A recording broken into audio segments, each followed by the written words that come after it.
मित्रांनो, आपल्या चॅनलचे 1000 सबस्क्रायबर होण्यासाठी आपल्या चॅनलला प्लीज सबस्क्राईब करून घ्या. तर आजच्या भागात घडतं काय हे बघायला व्हिडिओ शेवटपर्यंत बघत राहा.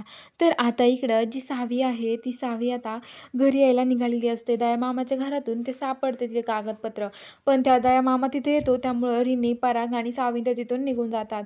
तर इकडं जो धैर्य आहे, धैर्य म्हणत असतो की सावी मला न विचारता कुठं गेली असेल बरं, मला विचार करायला हवं. सावीने मला सांगितलं पण नाही, मला न सांगताच निघून गेली पोरगी.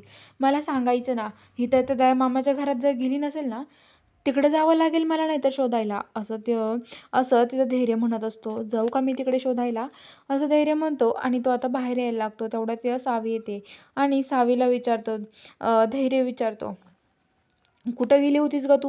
तर आता लगेच सावी म्हणते की अहो धैर्य, कुठं म्हणजे काय झालं? अहो मी बाहेर गेले होते. काय काम करू तुमचं?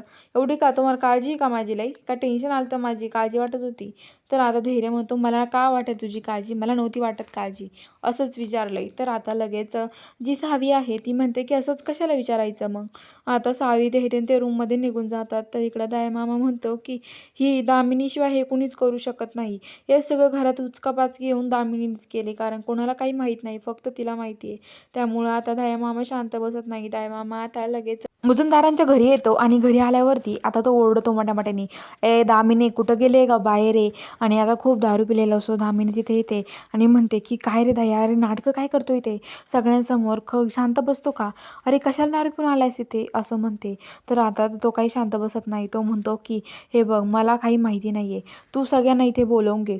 तू माझ्या घरात उचकापाचकी करायला गेलती ना? तर तो म्हणतो की ती म्हणते नाही अरे मी कधी गेले, मी इथेच आहे. तर आता तो म्हणतो की मला माहिती झालं आहे, तूच माझ्या घरात जाऊन पुरावे सापडत होती.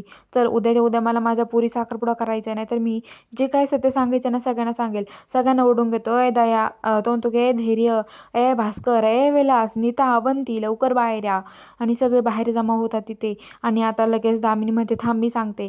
तर आता दामिनी म्हणते की हे बघा, आता जी साफसफाई होती ना परवा होणारी, धैर्य आणि इराची, ती उद्या होणार आहे. परवा नाही होणार, आता परवाची कॅन्सल झाली आहे. तर आता इरा म्हणते की अहो पण माझं काहीच नाही अजून. इरा म्हणते पप्पा माझं काही नाही आवडलेलं.